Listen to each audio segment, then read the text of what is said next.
Now that filming is done, we'll look at how to compile and package your video so that it's both pleasant to watch and professional.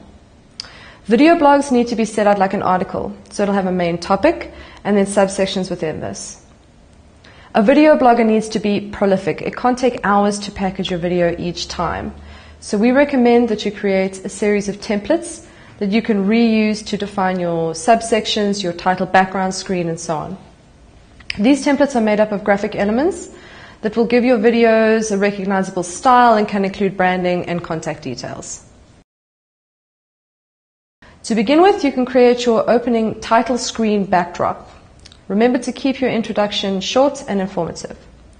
Then you can add an animated title screen backdrop that introduces the speaker, and this can then obviously be used for guest speakers too.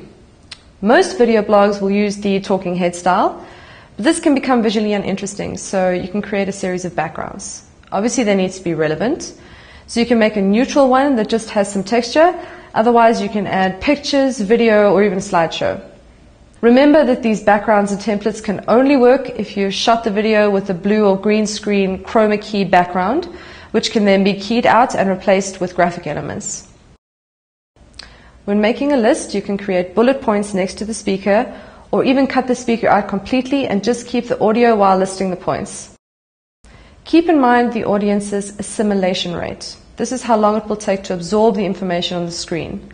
You need to find a balance so that the viewer is happy that they've had time to understand what's on the screen, but it's not so long so as to bore the viewer. First, I want to focus on music, and then I'll just list some tips on how to adjust your audio in post-production. Adding music can give your video a lot of texture and an ambiance that can be really effective, but there are a few things to keep in mind. Firstly, be careful to find royalty-free music. It's illegal to use copywritten music without paying a usually hefty royalty fee.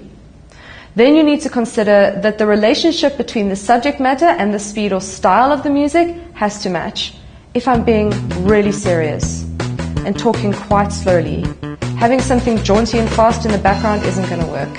In the same way, if I'm talking excitedly about a subject I'm passionate about and the slow, poignant music is playing, it changes the whole atmosphere of the piece. If you're putting music behind a voice, you need to make sure that it's soft enough so that you can still clearly hear the person speaking. If it's too loud, the video is really messy.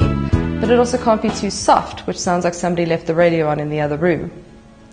There's a pause in narration, you can push the music up.